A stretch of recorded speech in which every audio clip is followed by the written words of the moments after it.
Welcome to the Kanakuk Podcast. We hope you'll be encouraged to have an I'm Third approach as you navigate family, leadership, and spiritual growth. If you're new to our conversation, welcome. It's so great to have you. Let's jump in. Welcome to all of our listeners out there. We are so excited that you have decided to give us a few minutes of your times, and we hope your ears are perked up today because we are talking about the use and misuse of iPhones and smartphones and social media. So whether you are a parent, a student, a single person, we believe that what we're talking about today is going to be transformational in our mission to walk with Christ. Well, Beth Ann, it's always great to be with you. I brag about you behind your back a lot as a camp director and also as a podcast host. And Beth Ann, today, thrilled. This is a topic that everybody is going to want to tune into, relates to every person at every age, sometimes a bit painfully, sometimes because of some freedoms that are created, it'll be joyful. Today, our guest is my good buddy and little brother in the faith, Adam Donyes. Adam is a wonderful friend and a very effective leader. Adam is the best communicator, I believe, on our whole Greater Kanakuk team. He does a phenomenal job communicating one-on-one with high school students or with parents. And he does a great job communicating in crowds. He does a great job speaking in our church, at our family camp, and in events that he's called into. Adam's authentic. Adam grew up tough. He grew up on the streets, and he grew up following Jesus through college. And I met Adam, as some of us know around Kanakuk land, at Boise State, where he was the starting point guard and captain of the team. That's where we became friends, at Boise State. And Adam decided to come to Kanakuk rather than taking several college coaching jobs. He envisioned the Link Year and has built the Link Year into a fabulous high school graduate year to take high school graduates and prepare them to become leaders in college. Beth Ann, every high school graduate needs Link Year. And then Adam envisioned and built a basketball program called Link Prep and also a high school program called Link Academy. He's won 2 national championships and 1 runner-up national championship, and we're on a run always towards another national championship. Adam, welcome to the Kanakuk Podcast, buddy. Thank you. Thank you, Beth Ann. Thank you, Joe, for having me. Excited to be here. So Adam, you really have, positioned yourself to be in the middle of kids pretty much 24/7, 365 days of the year, from being a dad of 2 boys to then during the school year, like Joe just said, you're working with, high school age students or high school graduates through our Link Year and Link Academy, many summers out at K2 working with thousands of high school students. So we thought maybe with your just experience and, what you do, it might be relevant to talk about social media and the use of, phones and in our homes. What do you think? You think that would be a relevant topic to chat about today? I know if there's a mom or dad listening to this today, they know just how relevant it is, especially if they have teenagers, and then especially if they have 8-year-olds or 9-year-olds or 10-year-olds that are already asking them if they can have an iPhone like I do. I don't know if there is a more relevant topic that we could be talking about for moms and dads today with students in their home. And for all of us at every age who have an iPhone, whether we're in college or whether we're young adults or, as Adam said, whether we're parents, the iPhone is a menace.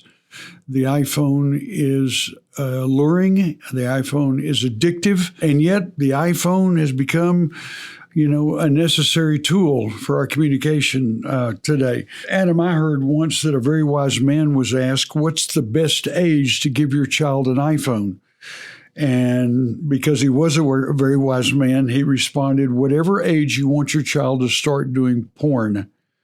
That shakes you to your boots as a parent, doesn't it, Adam? Yeah, and we've known for decades now the effects on the brain with porn, but not just the porn with the smartphone, but also the mental illness, the anxiety, the depression. 2 weeks ago, Joe, and Beth Ann, New York Times came out with a study, and the study basically discovered, this was just 2 weeks ago, that the younger you are when you get a smartphone, the worse it is for your mental health. And so you think about how quickly we're handing these young kids YouTube or iPads or tablets, or because in our mind, they're a much easier babysitter than us engaging them as parents. But to your point with the porn, if you have an 8-year-old or 9-year-old that's looking at YouTube on a tablet and you haven't figured out parent restrictions, they're going to be exposed, as Josh McDowell said, as early as 8 years old to pornography. And if we're not the front runners as the parents in the home to get in front of this, it's going to become a secretive thing for a young man or a young woman at a very early age. As you know, Adam, because you work at K2 with me, our high school kids are so sadly wrapped up in pornography, and it's almost universal. You and I both know that porn is addictive from the first hit. It creates the same dopamine in the brain that crack cocaine does. My brother worked in undercover narcotics, and he and his partner told me that crack cocaine was the worst drug out there because it was instantly addictive. And they talked about the extremes that a user will go to get the second and third and fourth and fifth hit of crack cocaine. And so the horror of it, the things that people will do to get another hit. And so the iPhone and pornography does the exact same thing to the human brain. And so, Adam, when you and I are talking to our high school kids at K2 about pornography, which I do every single term, helping them learn how to guard their hearts and giving them tools to guard their hearts against pornography invading their life, boy, their eyes are just, they're glued to every word you're saying because they're so enslaved, and they know it and they hate it. And yet they don't know how to stop. They just keep going back again and again and again. And we know that it ruins their marriage. We know that it ruins their ability to parent well. We know that it ruins their ability to think well. And those of us who, are in the youth training, world, it is, if there's anything more important on our list to help kids understand, it's how to use their iPhone with discernment. Adam, talk about high school students and pornography for a minute and help young users and also help parents understand what they're doing. I think it's important to note, too, and you alluded to this, Joe, 20 years ago when I would have breached the topic of pornography, it was directed at males. Statistically, that's just not the truth anymore. It's just as equal on the female side as it is the male side. And whether it's driven differently, more out of curiosity than it is lust or whatever the case may be. But the reality is, porn is easily accessible today than it's ever been. I remember growing up and going to a convenience store, and there were plastic wrap magazines behind the counter, and that's about as close as I ever could get to it. Now, a kid, if they have access to a tablet or access to a phone or a buddy's phone or a home that your kid's at that you don't know he's at, and that buddy has an iPhone, they have instant access to full-blown pornography.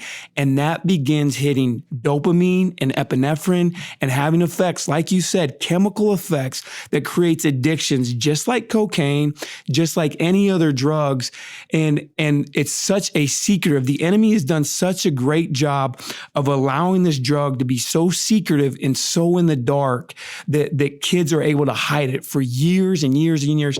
And as Beth alluded to, I'm with 18, 19-year-olds unpacking this with kids that have been addicted to this for 7 or 8 years. Mom and dad never even knew about it. Yeah, Adam, I was talking to a dad 2 days ago whose daughter is in a master's program at a very noteworthy seminary in the country, and she has found her first boyfriend. He is about to graduate from seminary. Fabulous young man. This young lady is really something special. I mean, she is as sharp as they come. And she found out that this young man that she's dating in seminary is addicted to porn. And this father was crying out for help. So he went to the head professor at the seminary and he explained to him what was going on with this seminary student. And the professor responded very casually that it's just part of the culture. Like there's nothing that can be done. Well, I know from working with students over the years that addictions can be broken. And we're going to talk about that in a minute. But it's become such an accepted universal thing that's going on that people are throwing up their hands and not knowing what to do about it. Today, we're here to help you. That's right. And, as concerning, Adam, as the issue of pornography is, it's not the only issue that parents and, individuals are facing just with, things that come up on iPhones and smartphone usage. So speak to us just about what are some of the other concerns to be aware of? Yeah, there's no doubt. And it's crazy. I was just sharing with a friend before this podcast. In April 1st of 2015, I did an article in World Magazine with Kylie Crossan. The title of her article was The Link Between Social Media and Suicide in Young Women. And I ended the article with, this is the last paragraph of the article that I shared with Kylie. I said, the scary thing is I don't see where this is going to get better. I think depression and suicide are going to continually climb as long as social media has the power it has in so many lives. So there's a couple of things I want to share here. One, there's a Hebrew word in Genesis 1 that's yada. It's to be known. So we know that God created Adam first to be known by him. So there was a vertical relationship. That relationship was the first one that was established before he brought him Eve, which is the horizontal relationship. So if young men and women are running to their phones to be known rather than the creator of the universe, they are always going to feel empty and isolated. And then if they're looking to other people to feel known, validated, likes, streaks, whatever else you want to talk about, then that's never going to be enough because they'll never be fully known by anyone or anything other than the one who created them. And so I did this article in 2015. And then in 2020, Social Dilemma comes out, this Netflix documentary. I had so many texts and so many people was like, you've been saying this for years. You've been saying this for years. And I said, no. Jesus has been saying this for 2,000 years, that we're to be known by him first and foremost. And when we try to find our worth, our value, and our approval in anything and anyone else other than Jesus, it's going to create dysfunction. It's going to create depression. It's going to create anxiety. So, Adam, tag teaming on what you're saying, a few years ago, I was thankful to be exposed to a movie called Social Dilemma, which is a 2020 film by Jeff Orlowski. And he follows former Google designer Tristan Harris and other designers of the most popular social media platforms. And they said Social Dilemma is formulated to educate the public about the way social media is constructed to manipulate users in the formation of addiction, radicalization, polarization, psychological damage, political control, destabilizing democracies, and to control naive minds for the purpose of generating advertising dollars. The film was earth-shaking. When I finished the film, I wiped out all social media platforms, knowing that I can't change the world, but I get one vote. And I took my one vote at that time and took down everything in social media and have kept it down ever since. You've seen that film, haven't you? Yeah, 100%. And it's eye-opening. And here's one of the things that it illuminates in the documentary is that all the people in Silicon Valley, so the inventors of Google, the inventors of YouTube, the inventors of Instagram, the inventors of Snapchat, like they're not even allowing their own kids on these devices. The people that have invented these addictive devices aren't even allowing, because they know the perils and the dangers of it. Both of my boys are in a tech-free school intentionally because I'm seeing the back end of college freshmen and what all the technology, the social media, all these things are doing to them as far as affecting, as Beth Ann and I talked about, anxiety, depression, porn. The other thing I think it's really hitting on that I think is sad, Joe, is creativity. It's preventing young men and young women the opportunity to dream and be creative, and rather finding out what lane they're meant to run in and what God has for them. They're so busy looking to the left or the right, what everybody else has, and they're missing what God has specifically for them. Oh, it's sad so to see good, that. Adam. I just could echo everything you're saying because I get to see this up close and personal because I too get to work with college age students and, even as you said, just younger ones that are also walking through this, and the effects are so real. And I've heard someone say recently, we've lost the skill of how to do relationships. And you mentioned it earlier, just even Adam's first relationship, that was his first relationship, with God, and then with Eve, with others. And we have so used our phones as a way to cope, to escape, to not deal. And in that, we are losing the skill to do what we were created to do, which is to be doing life in community, with each other. And so what would you say even to just a young person, or even, really it doesn't matter age, the addiction is across the board, but how do we begin to rewire our even brains when it has become such a huge part of our culture that we live in? Yeah, here's a shameless plug for Kanakuk camps, and I'm okay doing it because one of the beautiful things about camp in the summer is it still does not allow young people to have their phones. And in some ways, I actually think that's hurt our enrollment because kids can't fathom the idea of going 2 weeks without being able to use their phone. But every summer, for the last 20 summers, I get these young 13 to 18-year-olds in a program we do called K-Equip. And towards the end of K-Equip, I say, hey, raise your hand if your intimacy with the Lord with the last 2 weeks has been greater than it's been all year. All their hands go up. I say, raise your hand if your prayer life in the last 2 weeks has been, and I say, raise your hand if your anxiety and your depressive thoughts have kind of faded away. And I go through all these lists of things that I know is the opposite of from being on a phone. And then I ask them after they've been joyful, they're having so much fun, they're not caring what everybody else thinks, they're not comparing themselves to other people on the phone, and they're having a blast, and they're doing parties, and they're doing all this fun stuff at K2. And then I ask them, what is the common denominator? And they all look around. So they're without their phone. And so, Beth Ann, to your point, the rehabilitation process has taken place for 2 weeks. And the reality is, as soon as they step outside of those gates, that phone's going to be right there for them. And they're going to have this FOMO. What did I miss while I was at camp? What happened? And they're going to get sucked right back into this vacuum. But if they understand, wait a minute, I just grew in my relationship with the Lord while I was at camp. I just had this freedom I haven't experienced all year while I was at camp, and it was the phone. And so learning to have a parent hold you accountable, friends to where you're not always running to your phone the first thing. Joe and I have a friend down in Texas named Steve Farrar. And I asked him one time, what's the best piece of advice you could give me?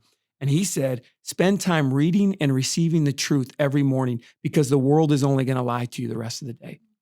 So many of our young people, the very first thing they reach for in the morning when they wake up is their phone. And so from the time they wake up, from the time they go to the bed, that's where they're getting their information. That's where they're getting their validity and their worth. And I would encourage you, just like you do at camp, spend time reading and receiving the truth every morning because that's what they do at camp. They get up, they read their Bible, they pray, and their whole day is set on a different trajectory than when it's their phone being the first thing they reach for.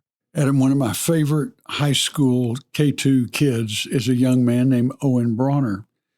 Owen truly loves the Lord. His parents have done a great job of educating Owen, and he is a great kid who received his parents' instruction well. Good-looking kid, good athlete. Girl came up to him and said, hey, Owen, can I have your Instagram, so I can follow you? He said, well, I don't have Instagram, but I'll give you my Bible app. I love it. So, Adam, what does an astute parent do? Yeah, and I want every mom and dad listening to this to feel encouraged right now because you could be hearing this right now, Joe, and thinking, I'm so far behind the 8 ball. They're already a junior. They're already a senior. And I would say you're not. And it's never too early to begin having the conversation and engaging and start holding them accountable. They're still under your roof. Put those phones in your room at night.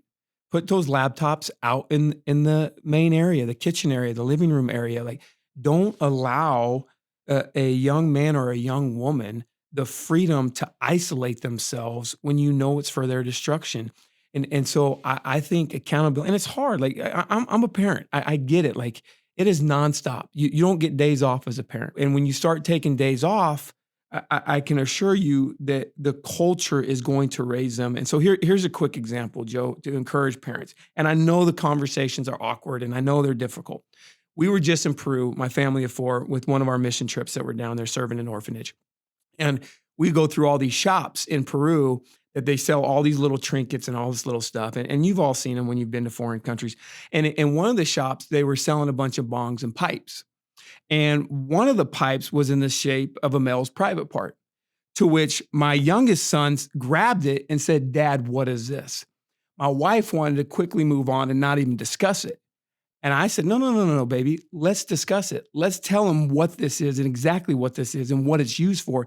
Because if I don't have that conversation with my son, somebody else is going to have that conversation with them down the road, and they're going to taint it and they're going to twist it. And so I get to tell my young son why this is broken, why this world is broken, and why it's so important for us to follow Jesus. Yeah. And Adam, parents that we're involved with at camp, astute parents that we're involved with at camp, are doing a really great job staying on top of iPhone and other smartphone usage. One of the tools that parents are using is a phone called the Gab phone, G-A-B, the Gab phone. It looks like an iPhone. A kid doesn't have to be embarrassed, but it has only the necessary functions of calling and texting friends and family. There's also a burner, B-U-R-N-E-R phone that also looks like a phone where the kids don't have to feel, embarrassed because everybody's got one of these phones in their back pocket, and there's such a crazy peer pressure to have one right back there in your right back pocket like everybody else in school. But there are alternatives that parents can use. Also, Apple recently has come out with some great parental controls. Parents use them. They lock the phone down. Please, Mom and Daddy, hear me. After counseling thousands in groups and hundreds in groups of just 1, 2, and 3 over the years, hear me, Mom and Dad, there's ways to stay on top of it. Get control. If a young man or a young woman has an iPhone in their pocket that doesn't have parental filters that are locking the phone down, it's like putting crack cocaine in your child's pocket and telling them be a good boy and girl, don't use that in school or in the parking lot or on your way to and from school. It's crazy. The kids can't resist it. And so we're not surprised when the kids come to camp. They're not addicted to pornography and other bad habits that the smartphone produces. Joe, I love what you're saying. And Adam, you've already said it too, but there is just an intentionality that has to be a part of our parenting to get involved in this area. And maybe sometimes we hold back out of fear, or this is going to be uncomfortable or awkward, or maybe we just assume, well, that's not my child. They're not struggling in this way. But so many times it's the kid that you would never expect that is, because maybe they've been exposed by someone else. And so like you said, Adam, we get to be the ones that educate our kids and have those conversations so that it just becomes open dialogue in our homes as well. So Joe, really quickly, how have you seen, or what ways are you finding as you continue just to walk with teenagers? How can they break free from this addiction to their phones and social media and all the things? Beth Ann, we're going to bring Adam back, and we're going to do a follow-up broadcast on the iPhone, and we're going to talk about freedom for adults, for children, and I'll just wrap this, broadcast up with this. I am seeing, with proper instruction, high school and college students who are walking away from porn and iPhone addictions permanently. I call it the ABCs of freedom. The A of freedom is accountability. Whatever age your young person is, or you are as you're listening, if you'll have a partner and meet with that partner every week, and that partner will ask you, and you'll ask that partner the question, have you been pure this week? That's the first step to freedom. The second one is B, and B stands for a biblical standard. Our standard around Kanakuk land is Psalms 101, verse 3. And that psalm says, I will put nothing unclean before my eyes. Psalms 101:3. I'll put nothing unclean before my eyes. The C is for captive, and it comes from 2 Corinthians 10:5, where Paul says, bring every thought captive to the obedience of Christ. And that means to wipe out everything on your iPhone that is a channel towards pornography. Wipe it out, get the filter and put it on, lock it down. The D's for discipleship. Kaylan is passionate about discipleship, putting kids and staff members and college students in groups that meet weekly throughout the year. And on the high school and college level, where it's appropriate, we ask each week, have you been pure this week? And so you got 5, 6 guys around holding each other accountable. The D is for empowerment. And that comes from Ephesians 5:18 that says, be not controlled by wine or anything else, but be filled with the Spirit. And to be filled means to be controlled and empowered. And without the Holy Spirit, without the indwelling Spirit of Christ in our life and unleashing His power to control the area of our life that we're addicted to, then we don't have a chance. But the Holy Spirit can and will do that. And so the ABCs of pornography, if a person will enact them, will lead that person to freedom.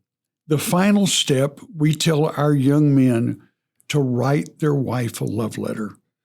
And we say, we know you don't know her yet, but just write her a love letter, dear wife, and tell your future wife your pledge of purity. Tell her what you're going to do to stay pure. Tell her that she's so wonderful that you're going to begin to honor her today, even though you're 16, 17, 18 years old.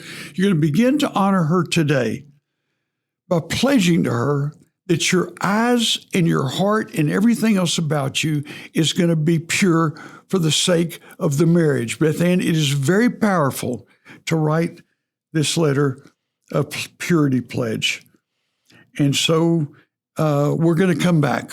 And Adam, if it's okay with you, we're going to revisit this topic in the next broadcast. Beth Ann, I can't wait to revisit this topic. Would you please close us in prayer? Yes, absolutely. God, we come before you, and God, first we just want to just ask for your forgiveness, Lord, where we have made things like our iPhones and smartphones, God, our idols, our gods, and we have worshiped them, and we have given ourselves over, God, seeking pleasure and fulfillment, God, that can only really come from walking in relationship, God, with you and with other people. And so, God, would you forgive us just for how we have made an idol? And God, I pray just for all of the families out there, God, for the single people, for students, God, for every person out there listening, God, as they are navigating every day how to interact with their smartphones, God, that you would lead them just in wisdom and truth, God, and help us to start taking back control in this area of our lives and not being influenced by the world. So, God, we need your help in this area, God, and we just pray that we would continue to look to you. It's in your name we pray. Amen. We hope today's conversation left you encouraged, strengthened, and empowered. If you haven't had a chance, please subscribe to our podcast today to stay up to date with the latest episodes. If this podcast has helped you in any way, please consider rating us, writing a review, or sharing it with others so we can continue to build you up with an I'm Third approach to family, leadership, and spiritual growth. For more information about the podcast, visit kanakukpodcast.com. And for more information about Kanakuk, you can visit kanakuk.com.